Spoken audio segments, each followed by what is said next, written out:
está assistindo Filme a Filme, a primeira semana de fevereiro. Eu sou a Ju Romano. Eu sou o Ricardo Cruz. E hoje a gente vai te falar todas as estreias dessa semana. Bom...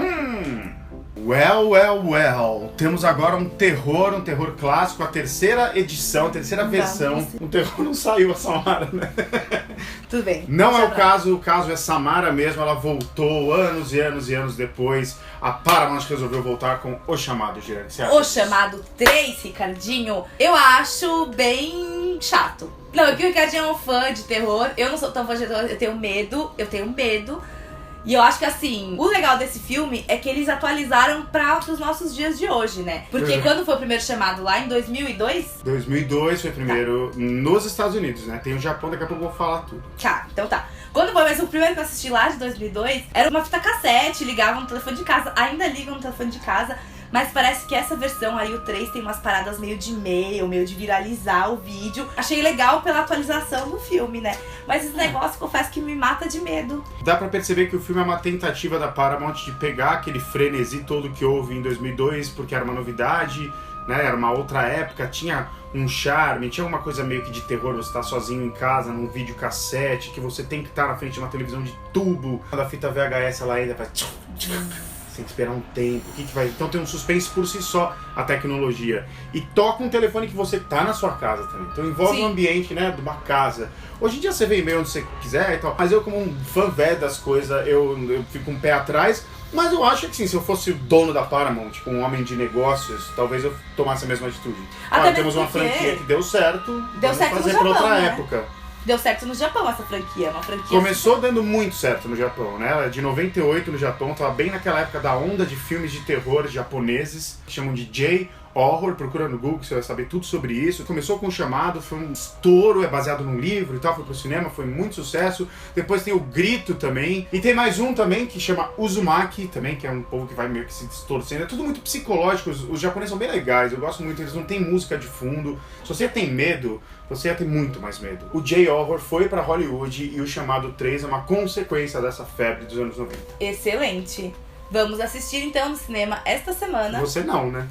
Eu não, mas se você for comigo eu vou. Então a gente vai junto. O Chamado 3. 7 days. Someone put the tape online. You're not real! If you watch it, you die. Estrelas Além do Tempo. Nenhum filme me deixa mais feliz de falar do que esse, porque é a história de 3 mulheres negras na década de 50 que foram essenciais para colocar o homem no espaço e trabalhavam na NASA. Só isso.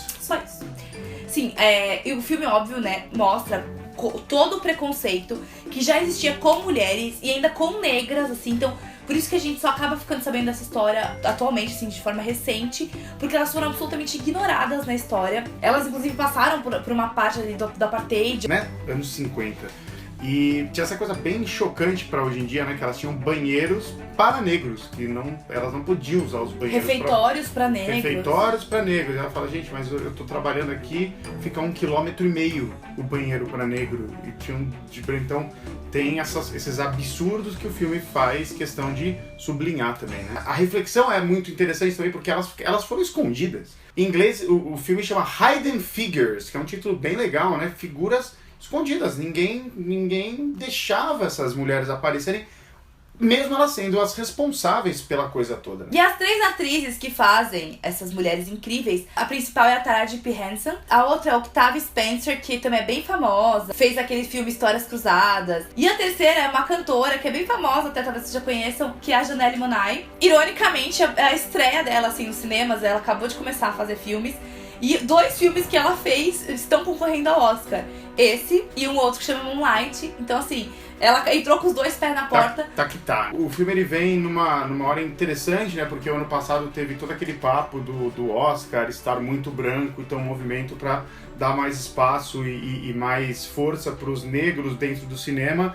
A gente viu que esse movimento, não sei se do Oscar, porque também às vezes acho que o Oscar se dá mais importância do que ele realmente tem, mas existe um movimento em todos os festivais de cinema, no próprio cinema mesmo, de negros ganharem muitos prêmios, serem indicados a muita coisa. Esse filme, inclusive, ele ganhou o SAG Awards, que é um prêmio de cinema bastante importante também, Todo o elenco do filme foi premiado, né? Esse é um prêmio que são os atores que votam.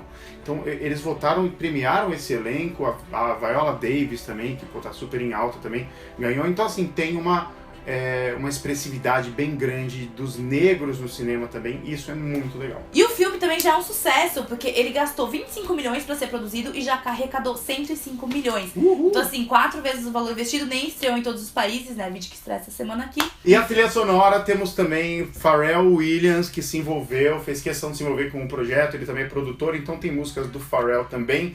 Muitos e muitos e muitos motivos pra ir no cinema assistir esse filme. You're a computer at NASA. They let women handle that sort of thing? Yes, and it's not because we wear skirts. It's because we wear glasses. You know what we're doing here? Trying to put a man into space. Who makes the rules? You are the boss. You just have to act like one. Jackie, um filme sobre Jacqueline Kennedy, uma das primeiras damas mais queridas dos Estados Unidos e do mundo. E o filme é sobre ela, tá concorrendo a 3 Oscars. Conta a história 3 dias depois do assassinato do presidente Kennedy, que foi, assim, um escândalo mundial e, é óbvio, causou maior rebuliço na vida dessa mulher, que teve que, em 3 dias, lidar publicamente com a morte do marido, segurar a barra com os filhos, com a imprensa e sair da Casa Branca e aquele fuzuê todo, que é muito mais do que perder só o marido, ela perde também, ao mesmo tempo, uma vida pública. E tem que lidar com muita coisa, né? E tem que lidar. Então, aí um filme de mulheres fortíssimas. Gostamos, apreciamos. Sim, sim. Muito bom. E muito bem-vindo no Zeitgeist atual. Tem movimentos em prol das mulheres, o próprio feminismo. É um filme que vem numa época legal, né? Retratar essa fatia importante da história da Jacqueline Kennedy. O diretor é o Pablo Larraín, é o cara que fez Noa, que fala sobre a história do Pinochet. Ele fez também Neruda, que conta a história do Pablo Neruda. Ele é um diretor chileno. E isso torna tudo muito mais interessante, né? Porque é uma visão de um chileno sobre um aspecto, sobre algo muito importante da história americana, né? Talvez se fosse feito por um americano, ele simplesmente endeusasse a mulher daquele jeito bem piegas, que não é o que parece que acontece aqui. Né, o diretor ele não tem essa pegada. Fale-me da protagonista, da escolha desse elenco. Verdade! Ele falou que ele queria só se fosse Natalie Portman. Exigiu. O roteiro ficou na blacklist daqueles roteiros que são bons, mas por algum motivo não são produzidos. Mas aí resolveram produzir, e aí tinha que ser Natalie Portman. E de fato as críticas falam que Natalie Portman absolutamente perde o seu ar, Natalie Portman, e se transforma em Jack. Enquanto você tá assistindo, você até esquece que é a Natalie Portman fazendo aquele papel, tamanha desenvoltura da atriz. Então é isso aí, o filme tá concorrendo ao Oscar de melhor atriz, de trilha sonora, de figurino. Conta uma história muito legal, uma fatia muito interessante da história americana, então, pô, filmaço aí, parece ser muito bom. A Qualquer Custo, um filme de gênero que parece ser bem interessante. O que é um filme de gênero? É quando você pega algum estilo específico, algum gênero, como a palavra diz, específico, e conta histórias dentro dele, né? O Velho Oeste é um gênero, filmes de assalto a banco, filmes de assalto, no geral, são outro gênero.